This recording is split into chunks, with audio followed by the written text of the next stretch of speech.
Waking up alone would be tough on the kid.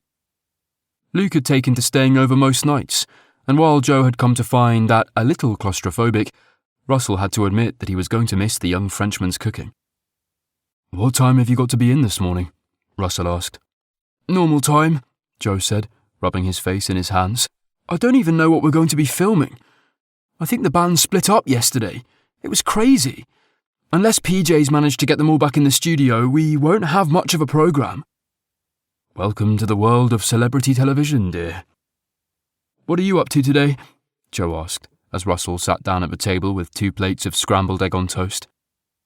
"There's a guy over in Darblay Street, runs a little cafe. Thinks his night team are lifting some of the takings. Asked me to have a look." "Ooh, aren't you a proper Miss Marple these days?" Joe teased.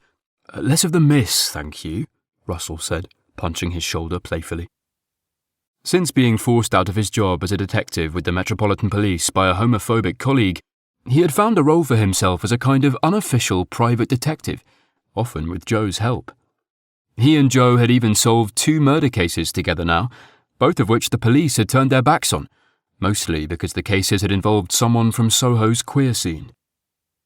Active discrimination against the gay community from the Boys in Blue was a huge problem, especially in Soho. It was an issue that the police authorities had only just begun trying to address, but their attempts were reliant on victims filing complaints, and that rarely happened. So Russell had found himself being both sympathetic ear and incidental detective for members of Soho's gay community who needed something solving and had nowhere else to turn. Russell didn't mind. It paid the bills and kept him busy.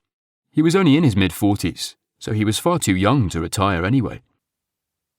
He was far too young to die, too. But he had to stop thinking like that. The wait for his test results would be interminable.